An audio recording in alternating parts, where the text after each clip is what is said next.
మీరు చూసే ఉంటారు విగ్రహ ప్రతిష్టాపనకి దాదాపు ఒక 10-15 రోజుల ముందు నుంచి కూడా దేశం మొత్తం ఒక భక్తి సాగరంలో ఉంది. పూర్తిగా శ్రీరామ నామ జపంతో మొత్తం అంతా కూడా ఒక భక్తిమయంగా కనిపించింది. ఇక ఆ రోజైతే అసలు చెప్పాల్సిన అవసరం లేదు. ఈ రాముడి సెంటిమెంట్తో మూడోసారి అధికారం పక్కా బీజేపీకి అని కూడా అనుకుంటున్నారు చాలామంది. మీరేమంటారు? అంటే ఏం చేయలేదంటారా? ఈ 10 సంవత్సరాల్లో నరేంద్ర మోదీ గారు ఏం చేయకుండా ఒక అయోధ్య రామ మందిరాన్ని కట్టించారా, లేకపోతే ఇంకేమైనా చేశారా? అది అర్థం చేసుకోవాలి. mygov.in అని ఒక సైట్ ఉంటుంది.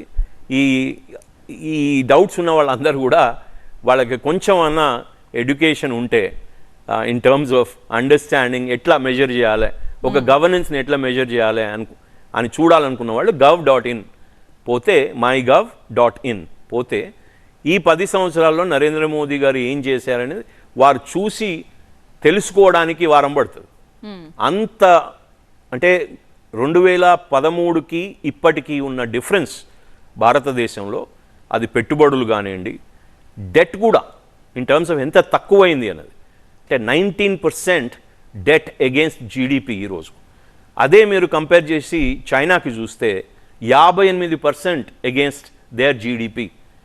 అండ్ హౌస్ హోల్డ్ డెట్ చూసినా కూడా మనకున్నంత తక్కువ ఎక్కడ అంటే the so called top nations, top ఎకానమీస్లో లేవు.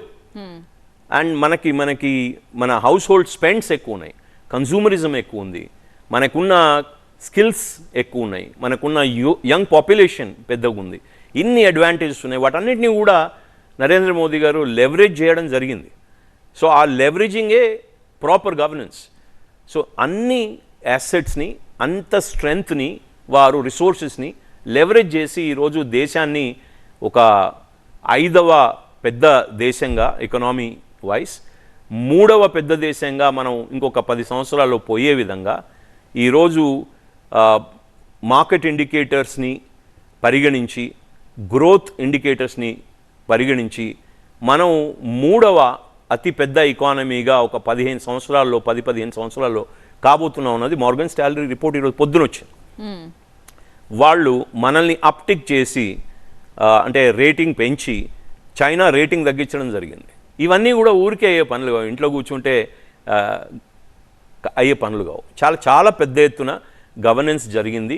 అది గుడ్ గవర్నెన్స్ అనేది ఏదైతే ఉందో వారు దాని బార్ పెంచి ప్రధానమంత్రి మోదీ గారు దాన్ని గ్రేట్ గవర్నెన్స్గా వారు, మీరు ఒక్క ప్రధానమంత్రిని చెప్పండి, 24/7 365 డేస్ ఒక్కరోజు కూడా ఆఫ్ తీసుకోకుండా, ఒక్కరోజు సిక్ కాకుండా, ఒక్కరోజు వెకేషన్ల మీద పోకుండా, 2 రోజులు వెకేషన్ మీద పోకుండా వారు సంపూర్ణంగా 24 గంటలు భారతదేశాన్ని గవర్న్ చేస్తూ ఉన్నారు.